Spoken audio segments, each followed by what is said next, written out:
Published 1811 Est, the 13th of November 2017. Updated 1811 Est, the 13th of November 2017. The four-day exercise in the Western Pacific involving the USS Ronald Reagan, USS Nimitz and USS Theodore Roosevelt also included 7 South Korean vessels. North Korea warned at the United Nations Monday that the deployment of 3 U.S. aircraft carriers in joint Navy drills with South Korea was fueling tensions that could lead to nuclear war.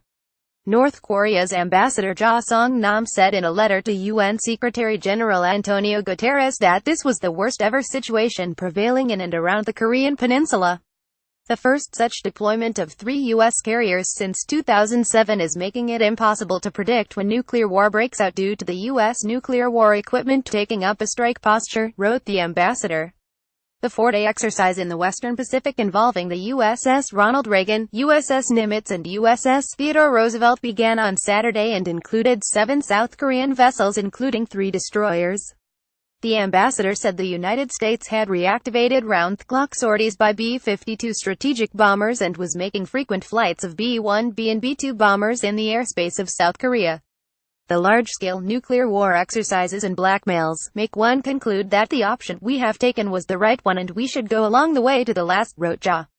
North Korea conducted its 6th nuclear test this year and test-fired a series of advanced missiles, including intercontinental ballistic missiles. In response, the United States led a push at the Security Council to impose tougher sanctions, such as export bans, to deny Pyongyang of hard currency revenue to build up its military programs. The North Korean ambassador accused the Council of turning a blind eye to the nuclear war exercises of the United States, who is hell-bent on bringing a catastrophic disaster to humanity. The exercises come on the heels of President Donald Trump's visits to Tokyo, Seoul and Beijing this week, which were dominated by the question of how to counter Pyongyang's nuclear weapons threat.